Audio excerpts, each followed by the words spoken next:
weeks. Thank you, Mr. Chair. Senator Hawley.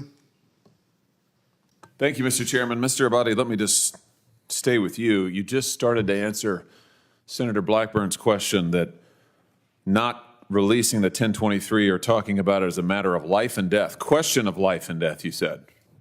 Explain. It is potentially a question of life and death For whom? with regard to the source of the information.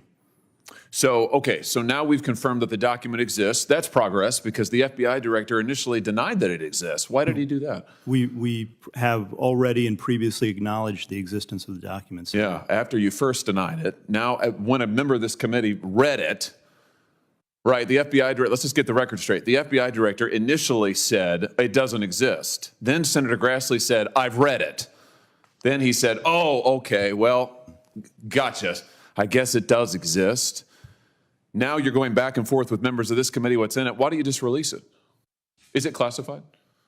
The document is not classified. Okay. Will you commit to releasing it? Senator, we'll take that back and we will work with you and this committee. How about just a yes or no? Will you commit to releasing this unclassified document that alleges that the President of the United States, has taken $5 million or more in bribes from a foreign nation? The document has already been released pursuant to a subpoena to the House Oversight Committee. Has it been released to this committee? We will work with this committee within the parameters that are established to meet Will you the release the request. document to the public? It's unclassified. Don't you think the American people have a right to see it?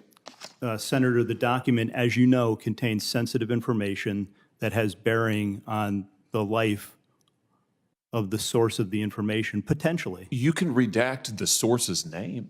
We do this all the time. In some instances, Senator, and I know you know this, that is not sufficient to protect people. And that's what we strive and work to do each and every day. And I hope you would take that seriously, too. Oh, I take it very seriously. But I also take seriously the fact that your institution has repeatedly abused its authority, has repeatedly targeted political opponents. Your institution is the one that went to the door of pro-life protesters with SWAT teams to try and intimidate people because of their speech. Your institution is the one that treated parents as domestic terrorists because of their speech. Your institution is the one that, according to the court, the FISA court, ran 278,000 unwarranted, probably illegal queries on Americans, right? That was your institution, correct? With respect to the compliance incidents, yes, some of the other things you cited, we can take them one by one. They are not.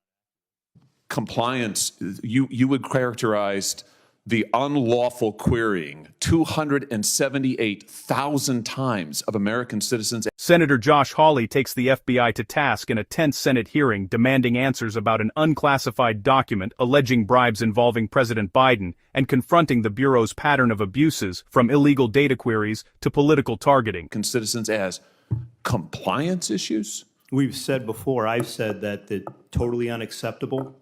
Who's been fired for it? Individuals involved are handled through the disciplinary process. Who's been fired for it? We have, in the case of the unintentional instance where something similar happened, we have fired people in the past. Wait, I'm sorry. What does that word salad mean? The unintentional instance where what does that mean? Who's been fired for the 278,000 times that you improperly or illegally queried the database for American citizens? Anybody? When we find intentional incidents. Well, you're saying that the 278,000 queries were unintentional? I believe that's correct. Wow, 278,000 times American citizens' information was queried by your agency unintentionally? That's your testimony? I would want to go back and check that, Senator.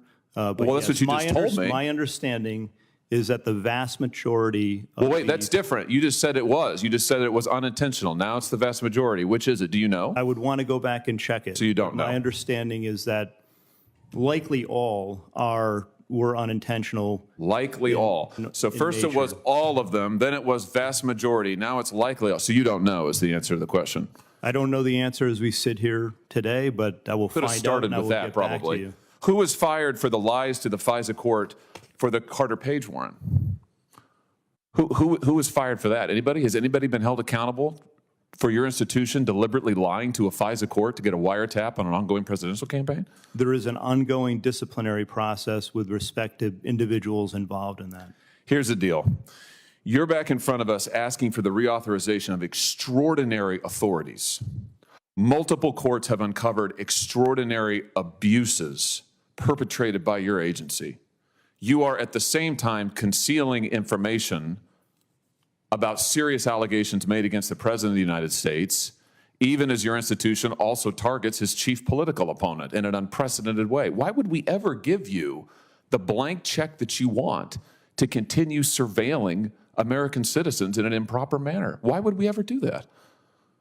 Senator, we're here to talk about reforms today. I did get confirmation that the query... No, we're not. We're here to talk about the reauthorization of Section 702. Why would we reauthorize it, given your track record of abuse and illegal improper surveillance and political targeting? Why would we do that? Why would it be appropriate for this body to do that? We've made significant reforms and implemented corrective measures. We've seen significant progress as a result of that, Senator. The queries that you mentioned early were, in fact, unintentional. That's what I was just told by my counterpart. That is an amazing... the earlier question. So your testimony is the 280,000 queries of American citizens was unintentional. That's your final answer? That's how they were assessed by that team that did the review. I'm not satisfied with that. That's why we've implemented further measures, as I announced earlier today. Yeah, I don't believe that at all. And frankly, we've heard from your agency 1,000 times that you're going to do better, will do better. You promised after the abuses of Title I you'd do better, and then we find out that in the meantime you're illegally querying 280,000 American citizens' data. It's unbelievable, frankly. Everything you say is unbelievable. Senator Tillis? If you enjoyed this breakdown, don't forget to like, comment, and hit the subscriber button for more Political Showdown.